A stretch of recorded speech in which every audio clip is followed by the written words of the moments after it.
welcome to Daily Debrief brought to you by People's Dispatch. I'm Pragya and today we talk about Sri Lankan authorities detaining student leaders under a draconian law, power costs surging in Europe, and Scott Morrison, former Australian Prime Minister, faces abuse of authority charges. Calls have mounted in Sri Lanka for the release of 3 student leaders who were arrested under a draconian law.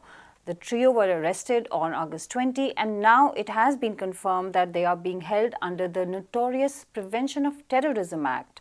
Students were a key part of the massive protest that forced then-President Gotabaya Rajapaksa to flee the country in July after months of economic crisis.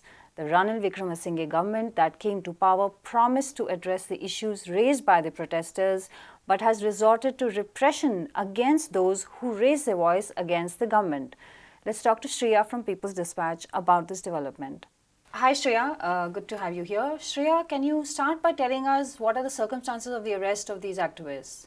Yes, Pragya, thank you. So actually, there's been a spate of arrests in Sri Lanka for over a month now since the imposition of the emergency on July 17. And these protests, let's talk of the latest first. So these protests, these 3 activists, most prominent of them, Vasanta Mudalige, he is the IUSF, the Inter-University Students' Federation convener. Now, on August 18th, there was a students' rally that was launched in Colombo and against protesting the spate of arrests that has happened in the month prior, and they were protesting that. They were also protesting the increasing cost of living crisis that's there in Sri Lanka. So this was the protest that was happening on August 8. Now these students, nearly 2,000 of them, they were assaulted by the police on their way to the Colombo fort, and the police came with riot gear, they came with batons, they came with water cannons and fired tear gas on the students and arrested 21 students. That's what we know.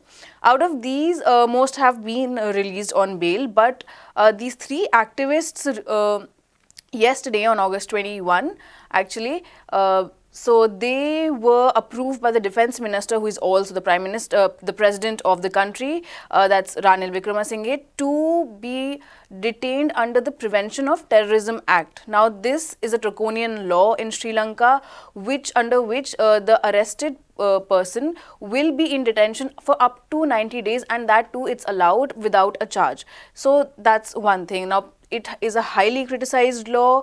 Like I said, it's a draconian law that gives a lot of powers to the executive and to the police also. And this comes in continuation and consequence of the 1-month emergency that's already been going on. So the emergency measures that already give disproportionate powers to the police and the executive organs of the government.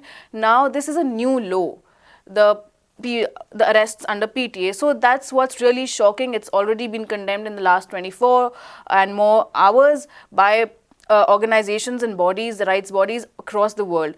So just to put all of this in context and like a perspective, so for a month now, what has been seen is that Sri Lanka has been under a rule of emergency, and this has been happening since the first day of Ranil Wickremesinghe coming to power.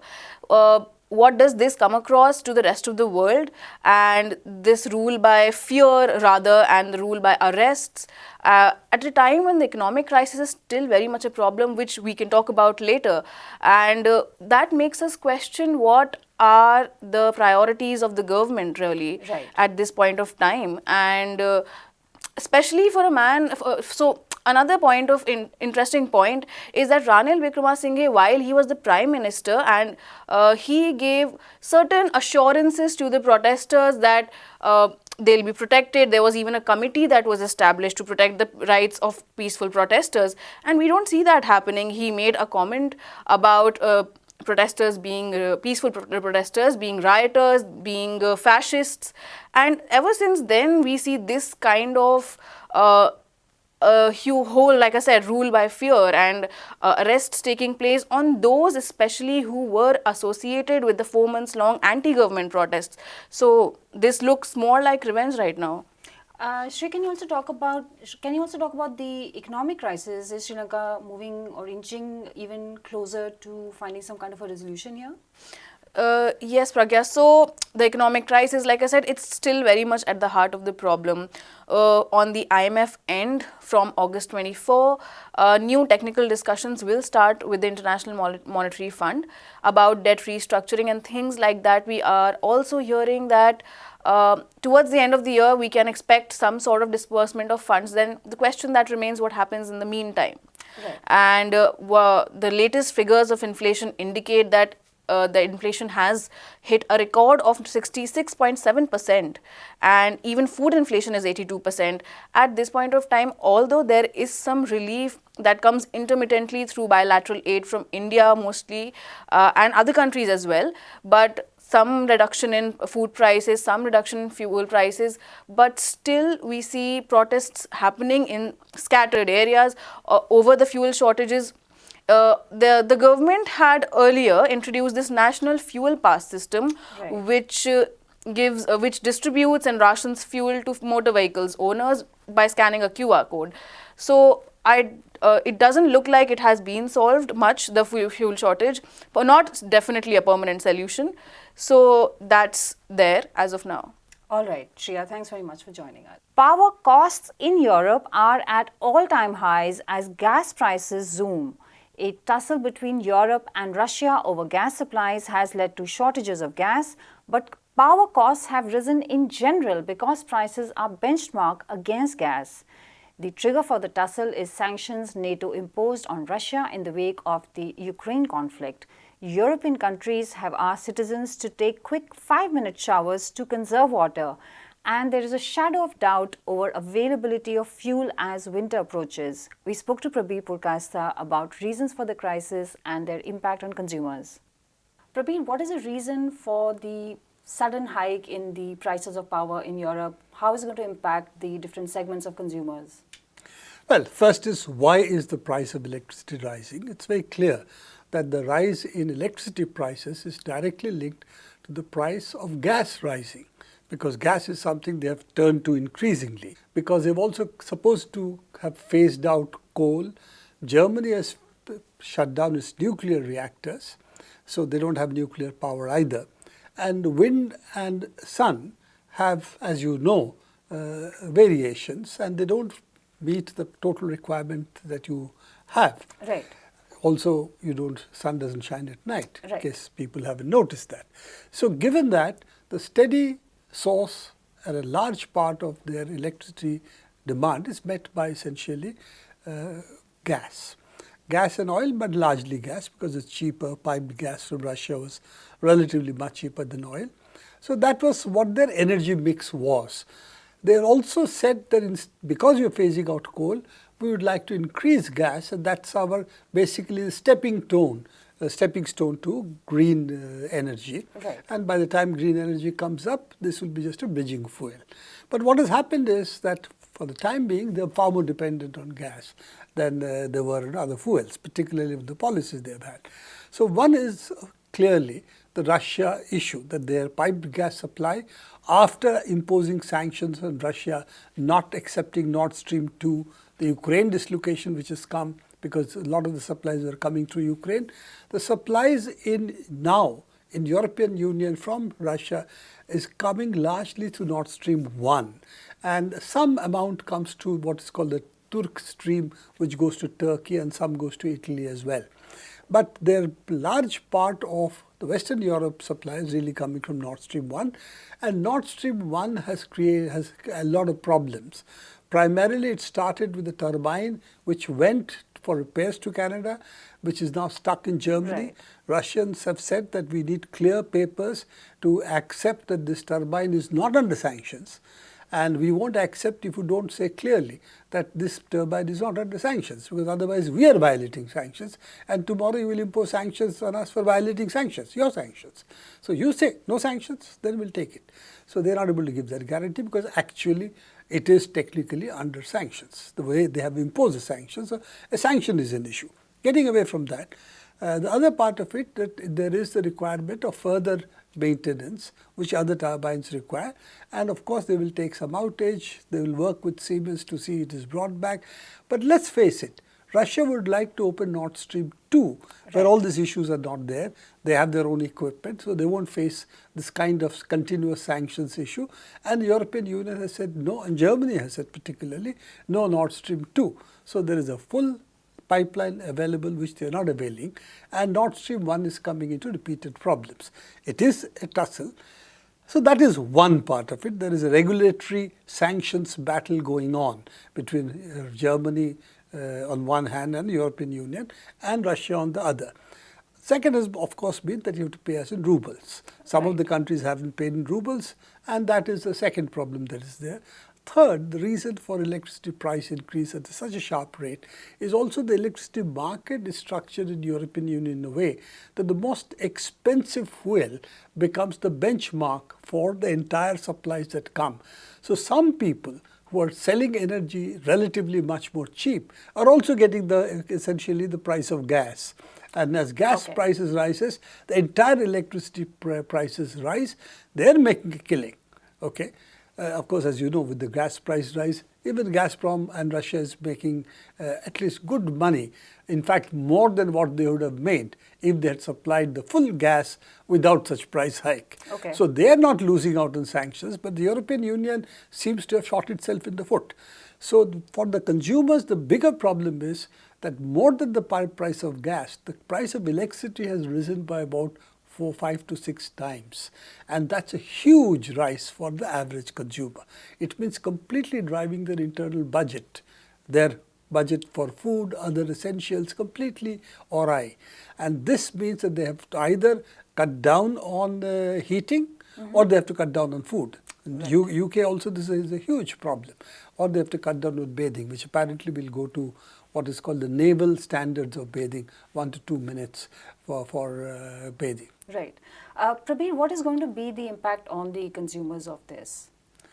Well, I think this is the question not only for domestic consumers, but also industrial consumers. Right.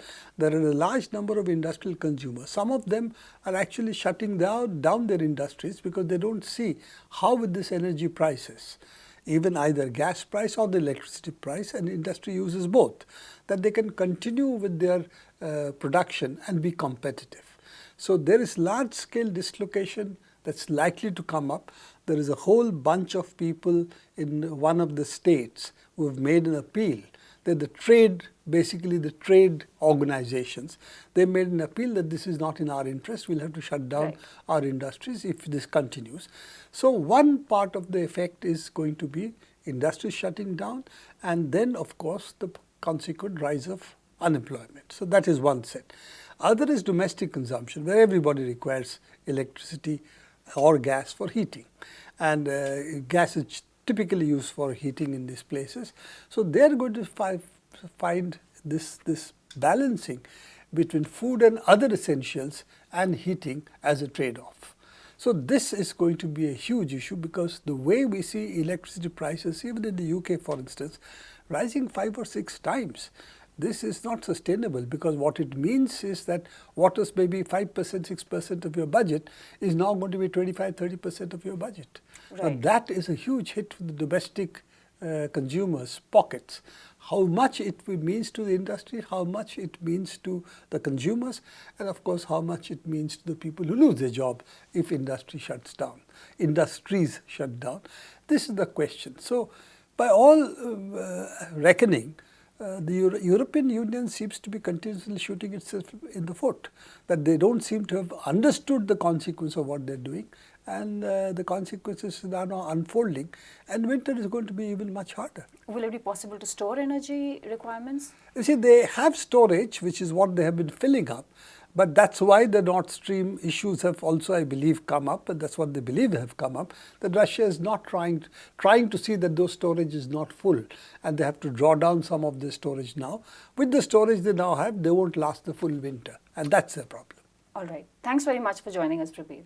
Anthony Albanese, Prime Minister of Australia, has charged his predecessor, Scott Morrison, of taking on additional ministries secretly. He has said Morrison took on the health, finance, treasury, home affairs and industry portfolios during the pandemic. This means he put himself in a position to run the country virtually single-handedly. Some ministers said they did not even know the Prime Minister was sharing their portfolios for over a year. Let's ask Anish from People's Dispatch what this revelation means. Anish, can you start by telling us what the accusations against Morrison are? Yeah, so the basic accusation is that he pretty much used a very vague constitutional mandate to take over certain ministries. He didn't really take over, but he basically shared ministries with some of the cabinet members, which includes the Treasury, the Home Ministry, the Resources Ministry, and so on. The Parliament was not made aware of it. His coalition partners, or even his party, was not made aware of it. So this was a unilateral decision being taken by an individual. And considering that Australia is a parliamentary democracy, like many of the other former colonies of the United Kingdom, this fashion of trying to take over certain ministries, even though it came under, as he claims to be, under unprecedented circumstances of the COVID-19 pandemic, is something that shows there was complete lack of transparency on the part of the Prime Minister, to the point where even his Home Minister, which is essentially like a second in command in many ways, was not aware of it. The Home Minister was a leader of his own party, so she was not made aware of it. The Treasury was not made aware of it. The Treasury bench was not made aware of it. So this is essentially sort of like it's not exactly illegal.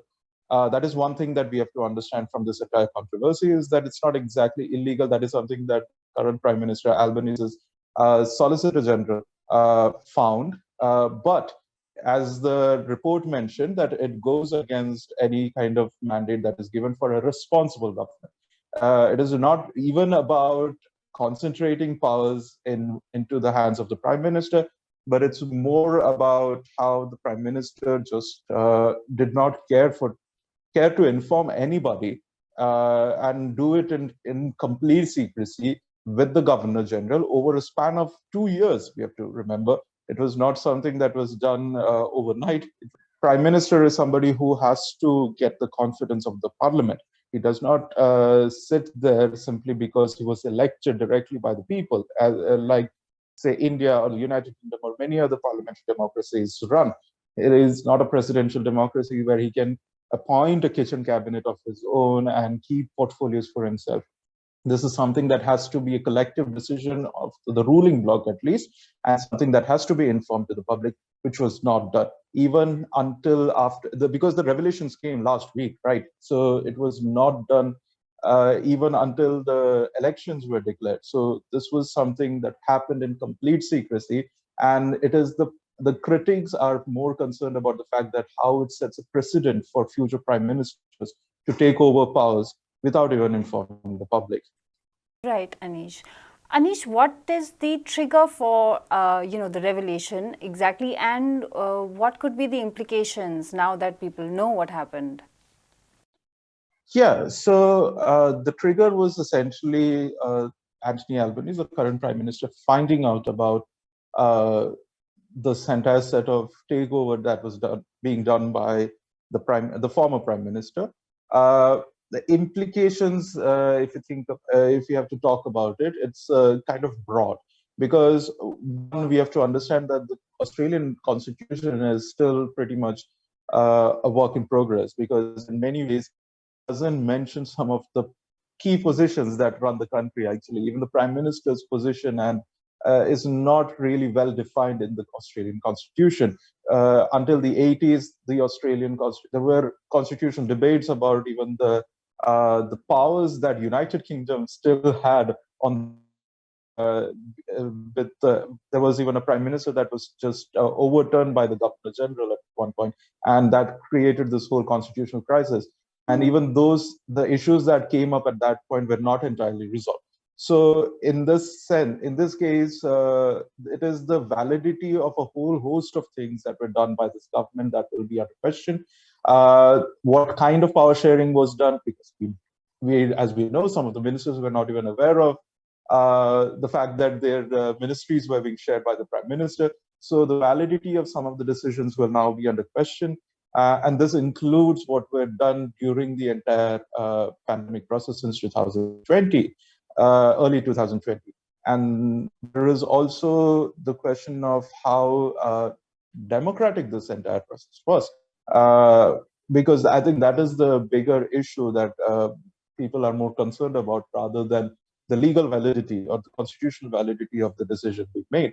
Because, and that is also what the current Albanese government is also is promising to, amend in the coming days. We're trying to create a compulsory process where you have to publish portfolios being reassigned or changing hands of certain ministers. All of these factors need to be published. That is something that they're working around. And this also shows how transparency is also something quite vague in such a process, right? But we have to also remember that the only thing that was done during this entire process was to, block an offshore drilling project that was controversial in the Greater Sydney area, and New South Wales. Things that the government did, heeding demands from social movements and residents and people's movements. Obviously, it was done under the pressure of the upcoming elections at the time. It is still going to be under question. It is being challenged in the federal courts. And again, the legal validity of that decision will also be a problem in the coming days.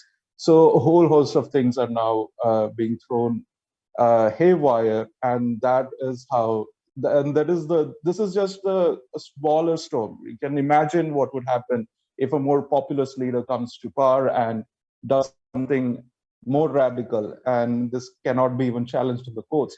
So this is where the question of when we talk about implications really comes in. It is how the future of democracy is quite fragile in Australia to begin with. Right. Basically, during the pandemic, instead of spreading out the power, he took on more and more of the portfolios. Okay, thanks a lot for joining us, Anish. And that is all we have for you today. Thank you for watching Daily Debrief. We look forward to seeing you again tomorrow. Keep watching us and follow us on Facebook, Instagram, and Twitter for updates from around the world. And for more news and analysis, visit our website, peoplesdispatch.org.